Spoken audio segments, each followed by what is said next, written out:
It's Filaments and Fibre with Steve Brooks and Stephanie Lester.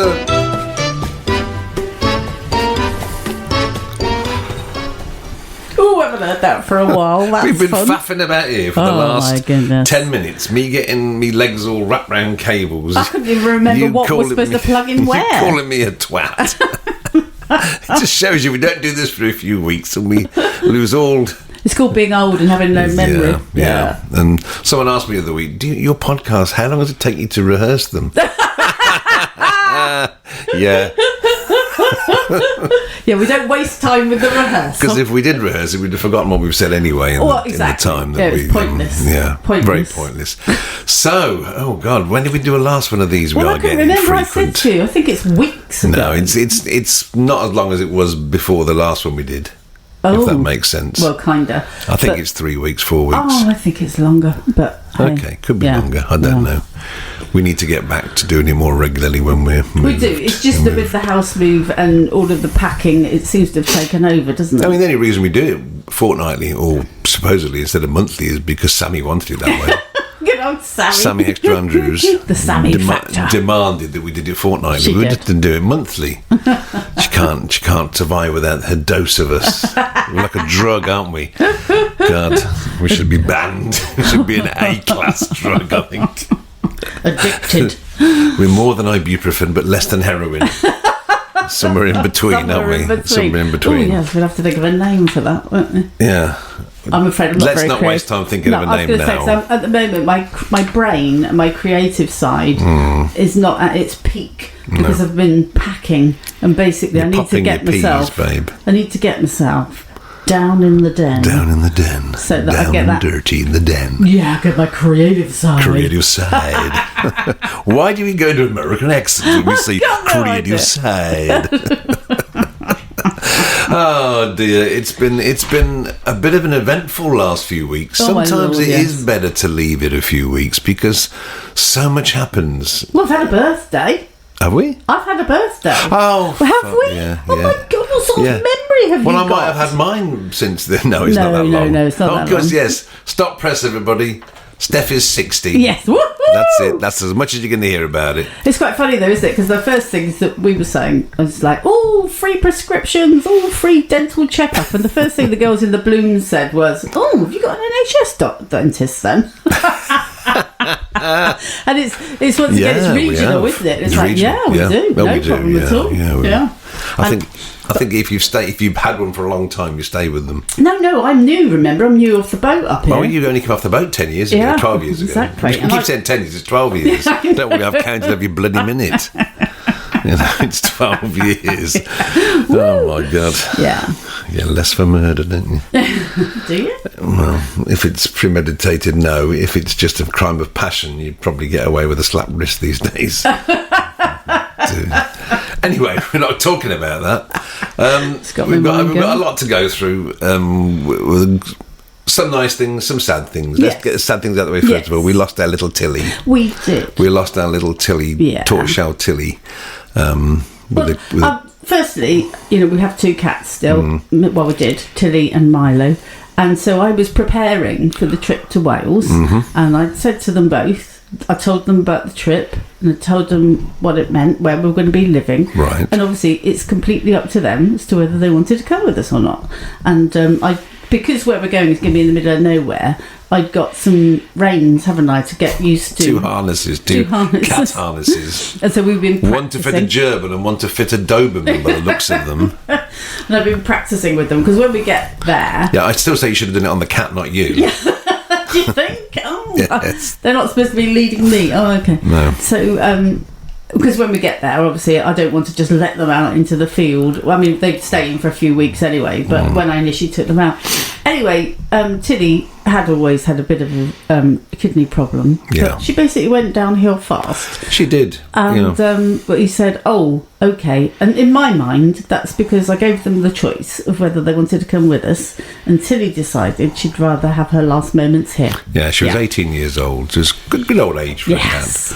Milo, who we think is on the autistic spectrum, yes, he is. doesn't know. He just moonwalks in his. You put it on and he does a brilliant moonwalk backwards as he tries to get out. Well, not get out of it, but he doesn't know what it is. No, so you put it on him, and he's a dopey thing. I love him. He's just absolutely. So he's an lonely cat. Well, he's not a lonely cat. Actually, he quite likes being an only cat because he gets all the attention. Well, he always was a bit of a loner, wasn't he? Yeah. But he's so. Yeah, that was the sad news. We lost Tilly, but Milo is coming with us, and he will get used to his harness. Yes. Be moonwalking around Wales in it. Yeah. Also, sad things that you hear on the news. It was really, enlightening and slightly upsetting to hear about Mo Farah's. Mo Farah's story, because he took a long time to come out with that.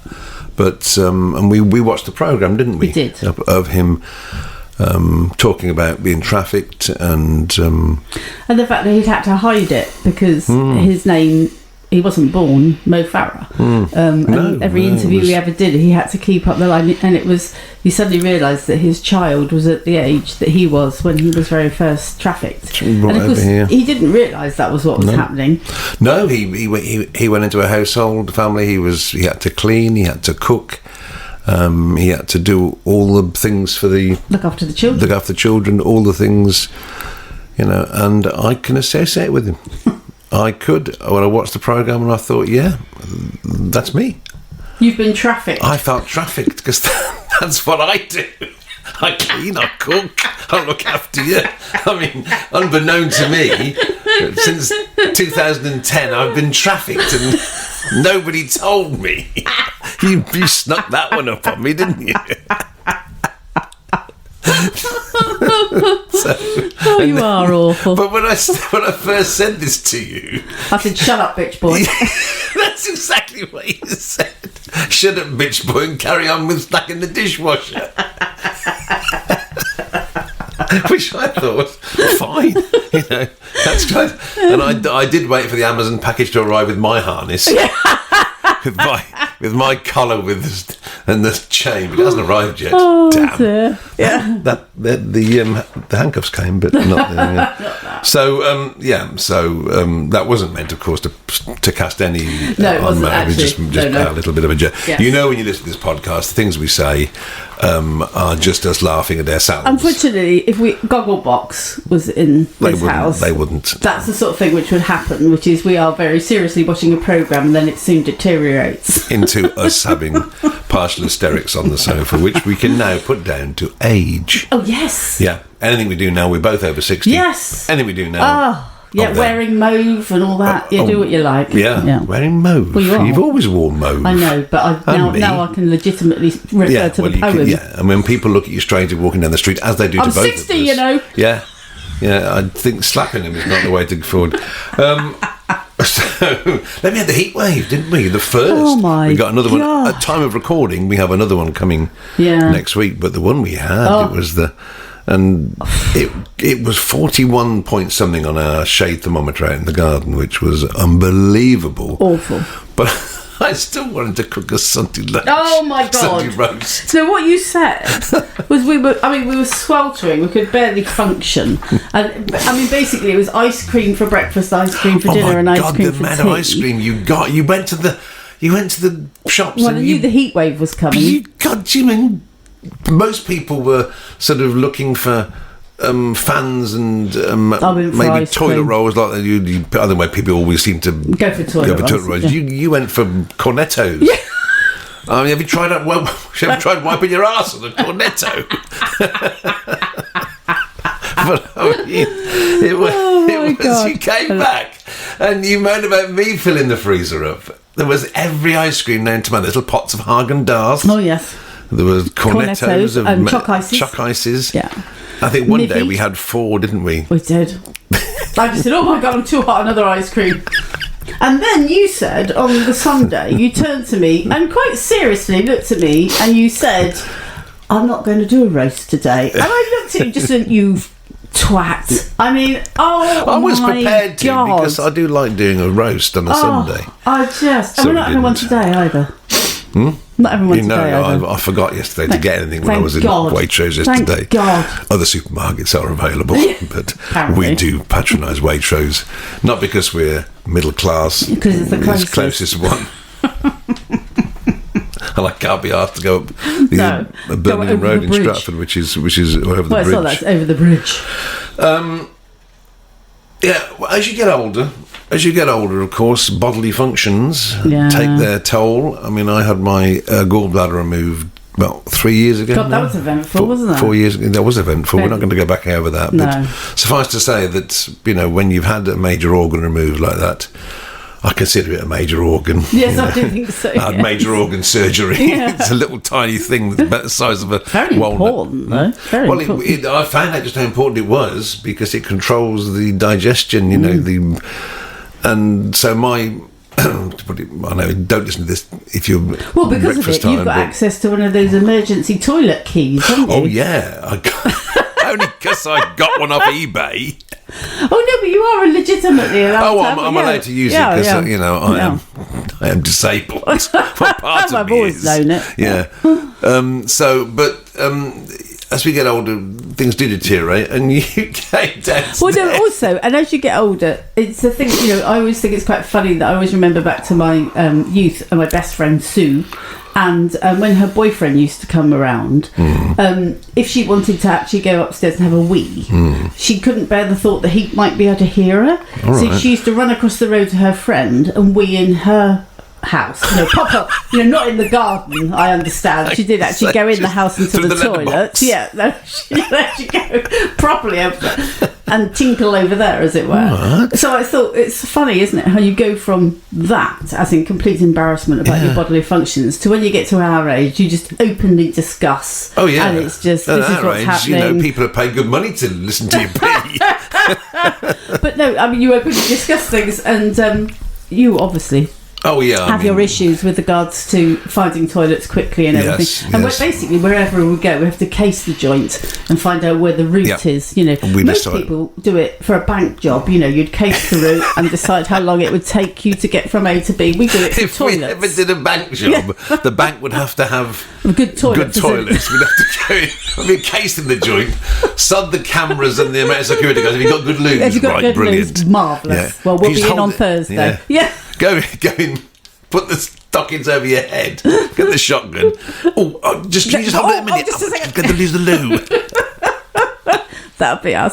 That'll be us. And I'm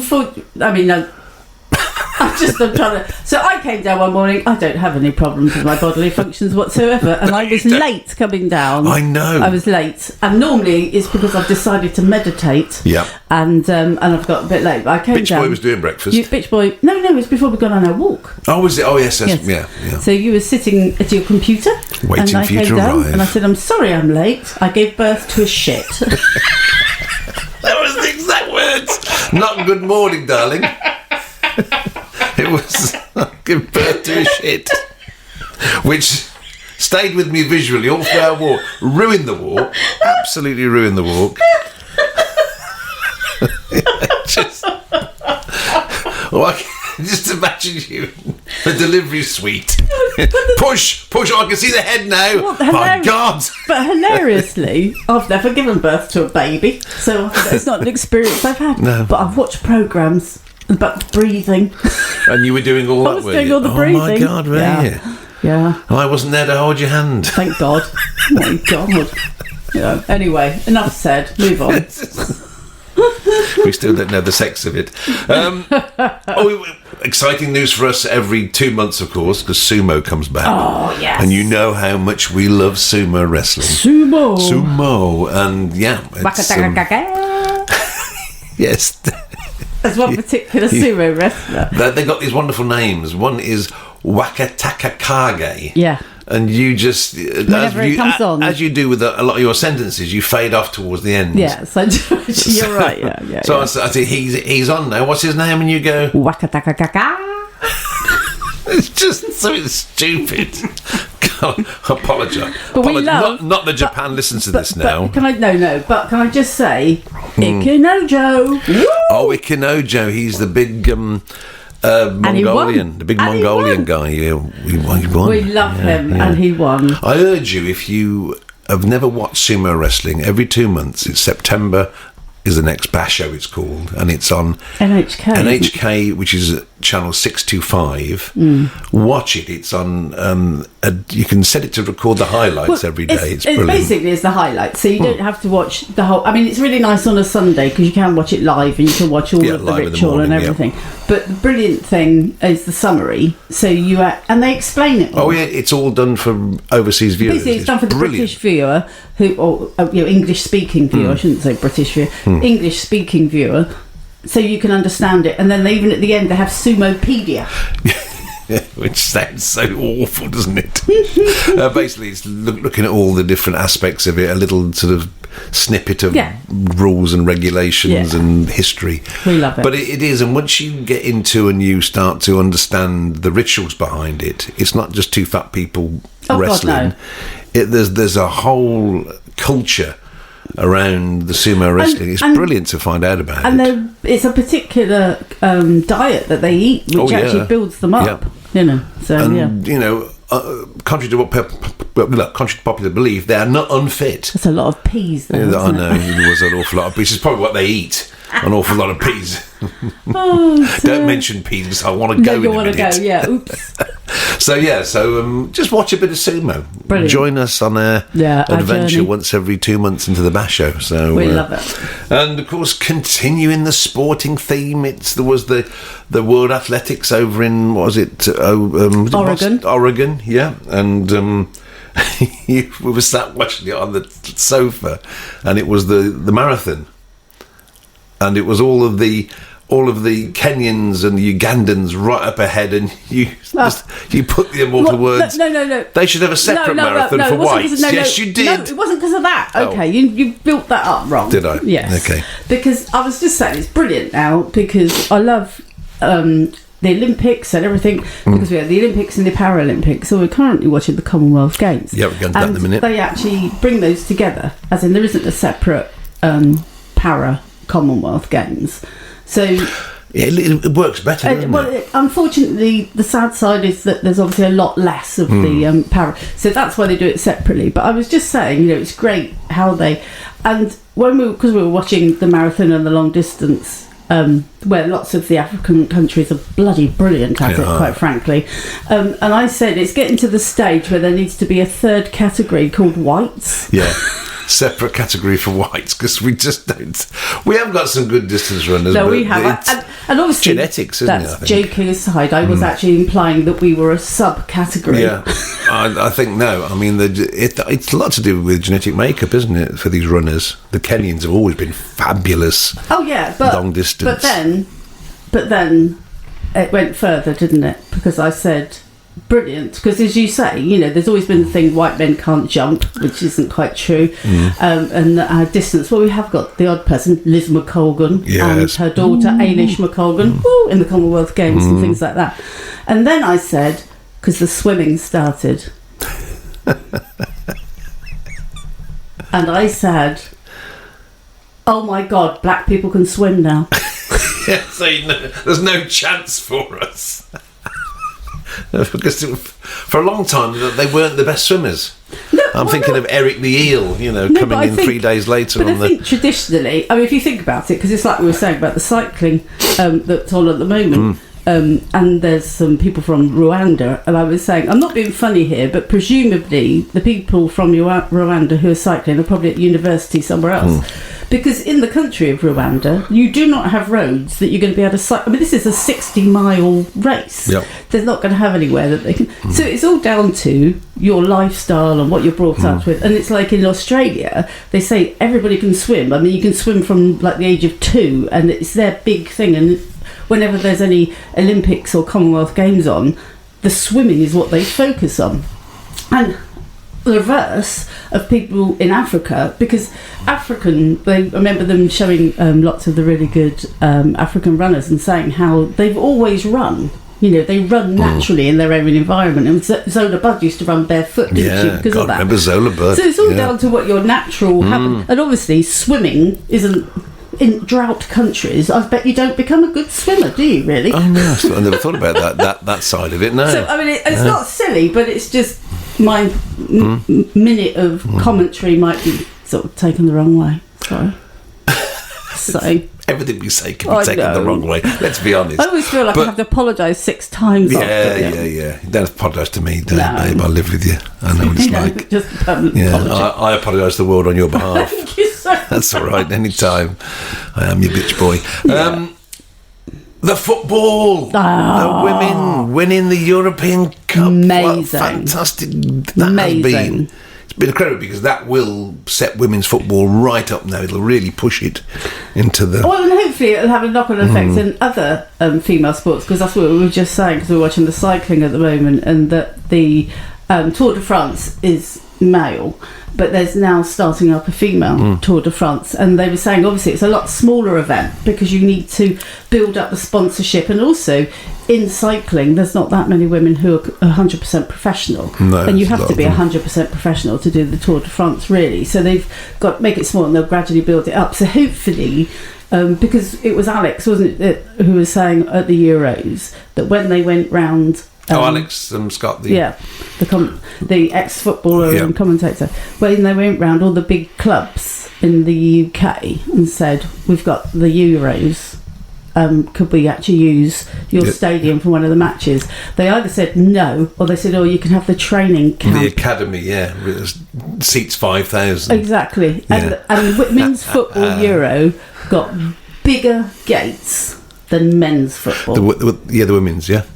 So, I mean, how I hope those people are named and shamed. Oh, yeah, the clubs. And it's the clubs that haven't got women's teams, I should imagine, because I know the opening was at Old Trafford, Arsenal, but a lot of these smaller clubs that could have hosted a game and could have done really well out of it. They thought, there's only going to be a few thousand. You looked at those crowds in the final at Wembley. They wouldn't 87,000. And it wouldn't have cost them anything to do it. Of course it wouldn't have done. And it's just lack of vision, anyway. Lack of vision. But no, it was great to see, and we've got nothing funny to say about that at all. There's no joke coming up. No. Although sorry I do about feel that. sorry for the husbands and boyfriends having to stay at home now and be like me. Yeah, Be the man behind the woman.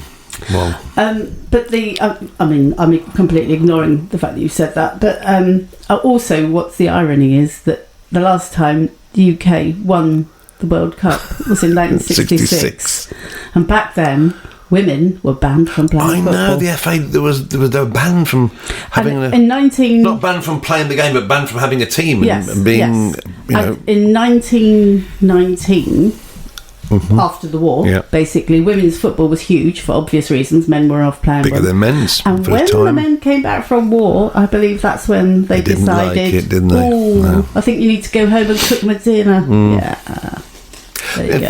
Just as a sideline, there were lots of occupations and that were taken over by women during the war. Yes, there were. My mum used to weld bombs. At the factory in Stratford. And genuinely, it was a problem that when the men came home from war, it was they needed jobs. But at the same time, don't just say, very nice, thanks very much, sod off home. No. But after the war, a lot of women had got skills that they wouldn't have had if there hadn't been a war. Absolutely. From agriculture to say welding. Mum used to weld the seams on bombs, and they used to write naughty messages to Hitler on the side of the bombs. Anyway, that's a sideline. You've been taking part in some Keep Fit, haven't you? Have I? Yeah. What? You've been doing Prosecco aerobics. since your birthday, because you were the recipient of a wonderful case of Prosecco from wonderful friends from Sammy. Phil and Sammy. I said Sammy and Fimmy. Fimmy, Fimmy. You'll be known as Fimmy now, Phil. Sorry about that. Fimmy. But she is 60. You had this case of Prosecco arrive, all different gold bottles. Oh, and rosé. I was surprised how long it lasted, actually. Yeah, I did sip the last one about a day ago, actually. Yeah, because I've just found all the bottles. Why did you hide them in the back of the table? No, I didn't hide them. Because it looks like they were hidden. I couldn't be asked to get them as far as the bin. Oh, right, okay. I thought you've got a problem. But also, what was my birthday, and on the way back, you surprised me, and we stopped off to have a meal at a pub on the way back, and you'd arranged for my mum and my brother and niece and stepfather to be there, and I haven't actually seen my brother for a very long time, so it was hilarious because number one, wonderful. He no longer looks like Jack Nicholson. He looks like a mixture of a hillbilly and ZZ Top. Yeah, I hadn't seen Ian for years. Which is hilarious. And I love my brother dearly, and his answer was, well, I don't have to look at myself, so who cares? Love him. Which is a bit like you. I Your know. attitude to life is you and Ian are like two peas of the same pod. I always He's said the male version. He's the male version of you, and vice versa. Absolutely. Yeah, it was great because you didn't know that I'd arranged that. No. And that was part of our weekend away, wasn't it? Well, no, a week of your birthday. Yeah. Went to the pictures, didn't we? We did. We saw Thor, Love and Thunder, which was hilarious. We did that. Loved that. It was the coolest place to be, I think. Yes, because it was on the Monday of the 40-odd degrees. Wow. And we went to the cinema, and then we had breakfast at our favourite coffee shop on the Wednesday, on your birthday. And then we hightailed it down to Wales. Yes. Not to visit the place we're going to be living, but to do an arts trail. Now, those artists listening to this will know in the UK we have a thing called open studio events. So basically it's an area that in which the artists get together, and there's lots of them all over the country. It's usually a sort of 15-20 mile radius of a certain place, and the artists open their studios for a week, so you can travel around the area, go and visit them. And there could be people who don't normally have a studio, and you may only see their stuff twice a year when they do an event or something. So it's really lovely to go in and actually see them in their studios. And not far from where we were moving, there's a little town called Llandilo, and they have their open studios. Yes. So we thought, right, we'd go there. So we'd arranged, and I booked us into a little hotel. And we did a few miles, didn't we? We did. We did a few, because the nature of Wales is there's tiny little villages in the middle of nowhere. And you literally do go in the middle of nowhere. Yeah, and you're going up little farm tracks and little lanes and everything. And we found some wonderful artists, potters, people that do drawings and oils, and the lady that does the detailed wild flowers with the insects on. With the egg tempura paints. Oh my God, it was wonderful. Amazing. It was wonderful. But we did, and anybody sitting in the back seat of the car of us two driving along would just want to record it for a sitcom, I think, because we did get into semantics, and we were trying to find this one place. And we got a bit. We didn't get lost. We just missed the turning. Charging on, because then you have to drive about 6 miles before you can find a track that you can turn down and turn back. Yeah, but I was fiddling around. Oh no, you always do it instead of just saying, "Oh, could you find that on the phone?" or "Could you do this?" You're driving, and then you start trying to do something. Fiddle with the phone, which is on a holder, on the front, and then you're looking down here and I said, "For God's sake, will you just put your bloody hands on the wheel and concentrate on where you're going?" And you were like, "Oh no, I can do everything." I said, "It looks like you're steering with your dick." And the trouble was, we then spent the next 5 minutes trying to decide whether actually that was possible, and then we missed the turning again. We were seriously trying to work out if it would be possible for me to steer with me manhood. I mean, who has that sort of conversation? Who has that conversation? But we did, and we missed the turning. Again. Yeah. So eventually we found it. We couldn't tell anybody why we missed the turning. But we're telling you, obviously, because there's only you listening. Nobody else listens to this apart from you. That brings us neatly on to, you said to me the other day, we sat here a couple of days ago, you thought it was the Commonwealth Games that happened, but it was actually earlier on in the year. The Italian athlete and his escaped penis. Oh my God. I mean, that's exactly how it was reported. It was the headline, which basically said, Italian athlete, 400 metre race, but apparently he was winning and then he went backwards, and the reason was because of an escaped penis. And you could escape. Not somebody else's, his. It noticed a gap and said, "I'm getting out of there." Yeah, and then suddenly realised it was still attached. I mean, what is that about? But hilariously, I mean, this is hilarious. But this Italian, and of course they put it as always, they put the headline, which makes you think it's something which happened 2 seconds ago. And actually, it happened earlier in the year. But it was an Italian runner who, for some reason, actually had the baggy athletics shorts, not the sort of skin-tight not ones. Not the budgie smugglers. And he thought, I'll go commando. It's a bit warm out. I'll go commando. Oh, my God. And, of course, obviously, for whatever reason, it stayed neatly for the first I think he got quite excited because he was winning. And it popped out to have a look, see how far he was from the finishing line.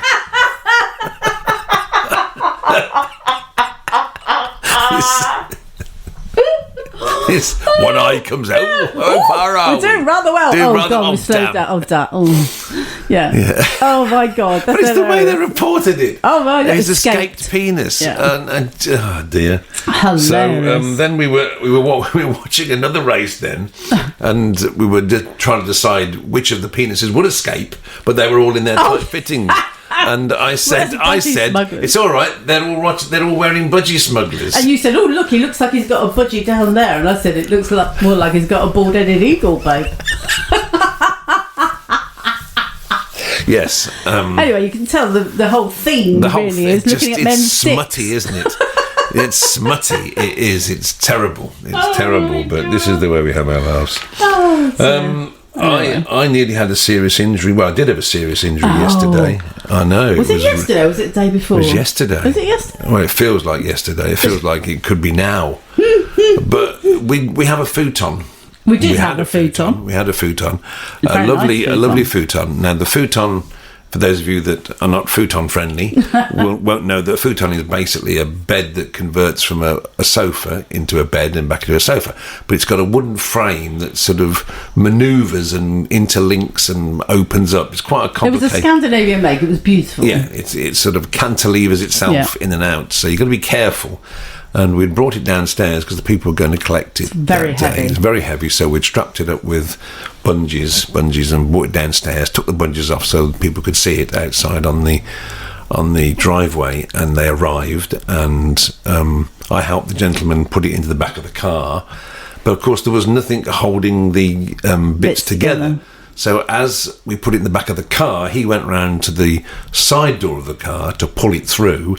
As he oinked it through, he bounced it, and all I can say is the guillotine section of the wooden, and it's like solid birch, it came down on my thumb and trapped my thumb between, bits, and I was just... and I really did think I was going to lose my thumb. But the thing was... I wasn't there, so this was Steve had to then come back That's in. That's good. So nobody laughed at me. No, which is fair enough. Fair enough. Well, until afterwards, obviously. But you then came in to explain to me what happened, because you did look quite ashen, and your thumb, and you were explaining how your thumb got trapped, and the worst thing was that this guy then didn't know what to move to untrap your finger. I was surprised I didn't swear, because I didn't know these people. No. I would always say, fuck off. I said, can you just move it up? Not that way, not that way. And he sort of, he was an elderly gentleman, come out the back, sorry, can you move it, just lift it? He said, okay. And because by this time, I was almost down to the bone. No, it felt like that. So the thing was, you then, as always, you over-exaggerate and take things to an nth degree. Because, if you've got a headache, you must be having cancer or something. Shut up. But on this case, you came in and I said, but you haven't even got a bruise. No, and but there was a ridge. He said, I felt like it was about to be amputated. It was about to actually be cut off. Yeah. And I said, with a futon, which is the most smooth. It's not. I was nearly severed by a futon. Death by futon. Coming to a cinema near you. Cinema near you by Friday. Death by futon. Just when you thought it was safe to go back on the sofa. Futon 2. Death severed by futon. It just felt like that. It's all right today, though. It's funny that. Yeah. Your amputated limb is now miraculously recovered. Yeah, well, this is it. Us men, we just get better quickly. Don't we, girls? We have to soldier on. Bitch boys like me have to soldier on. Yeah. We should do an update on our art, on our move. Update on the move. All conveyances are shit. No, not all. No, just one particular one. We stupidly, hindsight is a wonderful thing, we stupidly went with the package of the estate agent, Yopa, which is an online estate agent. It's like Purple Bricks. No, but firstly, Yopa, fabulous. Yeah, they're all right. Their recommended conveyancer, shite. And someone came the other day and said, oh, you used Yopa. I'm in Brighton and I'm about to use Yopa. And we said, fabulous, love them. Do not use their conveyancing. Oh, Arrow Conveyancing. Oh. They missed the mark, didn't they? Ka-ching! Oh! Yeah, Arrow Conveyancing. Yeah. They were bloody awful. So we got rid of them. Yes. We've started again with another one. Thankfully, as we're selling, it's the other person that does all the work. So, yeah, so we're going to be a little bit later than we thought in moving. Well, I mean, to be honest, it was all catching up, but the surveyor is coming round to our house on Monday. Coming round tomorrow, so he'll probably condemn the place. No, look. Oh my God! No, you won't. Oh my God! You will be dancing around the gondola later. The moment we're off here, you're dancing around the gondola, mate. I've had enough. Yes, this is. Can I keep my clothes on this time? No. No, God. Oh dear, I'll have an escape. No, I won't. Anyway. So, yeah, that's the update. The update is there's no update, really, except that I suppose we're looking at mid-September. Well, sorry, but there is an update. What? Dive into art. Oh, yeah, we haven't gotten to that yet. Well, you just said update on art. Oh, go on then. I got something else before then. Oh, okay, go on then. There was an update on our own art I was going to do. Okay. How far we're getting. Well, I haven't done anything. Nothing to report. Okay, dive into art. We haven't done anything, have we? Tell everybody about diving into art, this wonderful thing that's happening in September. So the blooms. We are all doing a fabulous event called Dive into Art. And it's going to be based on YouTube. And what's the date of it? 12th of September brings something to mind, 11th of September? 12th of September? 11th? Yeah. Well, this is preparation to the nth degree. While you'll find the date, I'll explain what it is. Basically, the 7 core Blooms artists and me, who is an associate artist, Steph likes to call me an arse. I do. In that case. We are doing a different sort of Blooms presentation this time, in that it's a YouTube premiere presentation.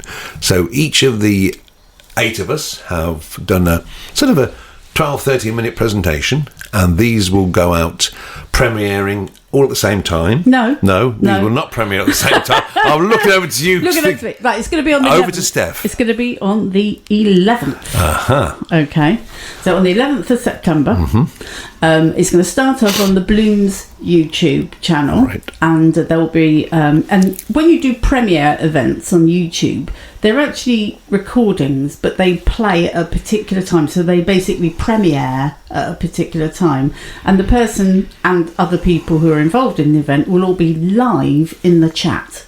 So Cindy will be introducing the whole event and explaining to everybody about the prizes, because there are prizes. And Cindy's our Blooms artist in Australia, yes, in Melbourne. Indeed, and this is her event. And so she will be explaining about it all from the Blooms, and then you have 2 minutes to get to the first premiere event of the Blooms, and there will then follow 8 of them. So basically you get the link. All the links will be there for all of with the timings, or you can just go from one to the next, which is the idea. You watch it live, basically. So then you go to the first one, which I think is probably Cindy actually doing hers, and then for 13 minutes she'll give a and each artist will give a completely different presentation. It might be about what we're doing at the moment, it might be some courses that we're doing, or an event that we've got coming up, but you'll learn something about the artist, something about their art, and perhaps something they've got on offer. But on each of those artists' YouTube, there will be an individual competition that you can actually win £50, a voucher for £50, which you can then use with their art or courses or whatever they decide you could use it on. So you watch it for 13 minutes, fantastic. That one then ends, and you've got 2 minutes to go off, get yourself a cup of coffee, cup of tea, come back and watch the next one, and it goes down in line, all 8. And also there's a big prize, a £400 prize, and each artist will have produced a piece of art which you can buy for that £400, and that will include postage. So you can basically buy a piece of art for that prize. Is that postage anywhere in the world? Yes. Yeah. Okay. Or you may have your eye on a bigger piece of art of one of your favourite artists that you would have been introduced to. So you can then use that voucher against a discount off. Oh, brilliant. A bigger thing. So please, but to do that, you have to watch all of the videos, and there's a word which flashes up on the screen at some point during the presentation. You have to piece them all together, and then you have to put those on the entry form, and it basically gets emailed back to us, and we pull out the winners on the 18th. And the words could make a sentence, a phrase, whatever it is, but it does. And if you now, at this moment, go to theblooms.co.uk. That's BLOMZ. Oh God, you say it. BLOOMZ. That's what I was trying to say. Theblooms.co.uk.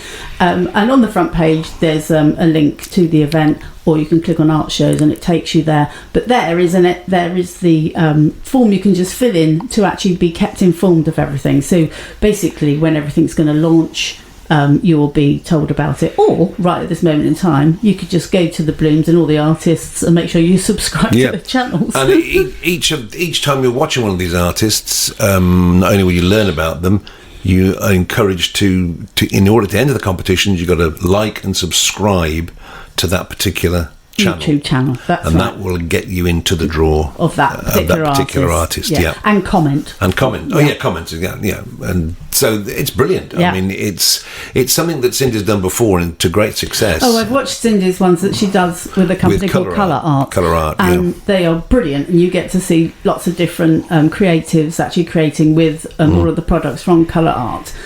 So that's why Cindy's been the person actually putting this together. And when Joe and I do our felting fun, we do it as a premiere event, so that we record it all, and then once a month we put it up, and it's usually the 14th of whatever month Joe Lockhead, that's Joe Lockhead from the Crafted Kit Company. Yeah, you do this felting fun. That's brilliant, because two different takes on felting. And exactly. We just give different views of how to do things. That's worth subscribing to. But we do that as a premiere event, and I love that because you get to record something in advance. So you're all presented, but you then put it up and you're there live. So when people come on and say, oh, hi, and obviously you get some of people that follow you and popping on, but you always get new people who are, I didn't even know about this. And so we can tell them where they can go and get the information. And it's the same with this on the Blooms Dive into Art. And that's the idea. You can dive into each of the art and get to know about it. A day of diving into art. Yeah, brilliant. It's a Sunday because we thought most people go out and about on a Saturday, don't they? Yeah. We're all sitting around thinking. It was about 3:00, I think it is. I was just going to ask you. Yeah. That's UK time. Yeah, 3 p.m. So that in the afternoon you're thinking, what should I do? Well, I'll tell you what, I'll spend about, if you think about it, it'll be 8 artists of 13 minutes each. You work it out. How long is that? That's about an hour and a bit. There you go. Hour and a bit. Sit down, get to know some artists. You don't have to. You don't almost have to. 2 hours. You don't have to put your makeup on. Don't have to do your hair because no one's going to see you. Okay, but you can so I don't have to put my makeup on. Nope. Don't have to do my hair. No. Yeah. You just need to be there on YouTube. I'm finishing off mine today. There you go. Do you know, for the first time ever, I was first. I beat Head Girl. Beat Head Girl, Sammy? I beat Head Girl. Oh my God. I got mine in first. I've nearly done mine. Yeah. But the nice thing is, all of the Blooms artists do all completely different genres of art. I love it. And I'm excited to see what their presentations are going to be like. Exactly. I know what mine's going to be. Yeah. I'm making a lamp. Yeah. Using time lapse. Yes. A new lamp. A new one. By the time this goes out on my, anywhere but on my Instagram feed, I will have done my Instagram live today. When I'm going to be interviewing you about Dive into Art. Yes. So if you want a little bit more about it, then go into my Instagram page. Yeah. And you should find a bit later on today, Sunday. Yeah. There's the interview you can watch. I'm losing my voice. Right. Well, the roadways, the women's peloton in the Commonwealth Games, we've got it on mute on the television, and it's only about 6 miles from us. Yes. At the moment, it's going through Warwick. It's just amazing to see the streets of towns I know, from quite a different view, but I do like the overhead view. That's what we've decided, the helicopter or airplane, whatever it is, that's doing the overhead. I don't think it's an airplane, darling. Oh God, it's not. I think it's a is helicopter. It? No. It's probably. No, it's not a drone. Oh, you can hear the drones don't have helicopter. That's true. Probably. It's a giveaway, isn't it? Anyway, we've got a yard sale to open in 5 minutes' time. Yes, we have. We have a permanent yard sale at the moment. 2 gazebos in the drive, full of stuff that most people had took away. Well, it's not true. Actually, we've got lots of nice stuff. What? Well, you haven't, have you? No, so that's because not people true. are buying and giving us good money for it, and it's lovely. The feel of Wonga in your hand. Yeah. Anyway, on that note, all the notes I'm going to get from these people, they come and buy things. Yes. We will say goodbye. Thank you very much for giving up your time to listen to this. I don't know what you call it, but no, I don't know. No, piece of broadcasting history. No, I don't think so. Right. We will see you next time. So it's good night from me. And it's good night from him. Good night. That was Filaments and Fibre with Steve Brooks and Stephanie Lester. Dancing around the bloody gondola for you, I can tell you. Okay, darling, better get these trousers off.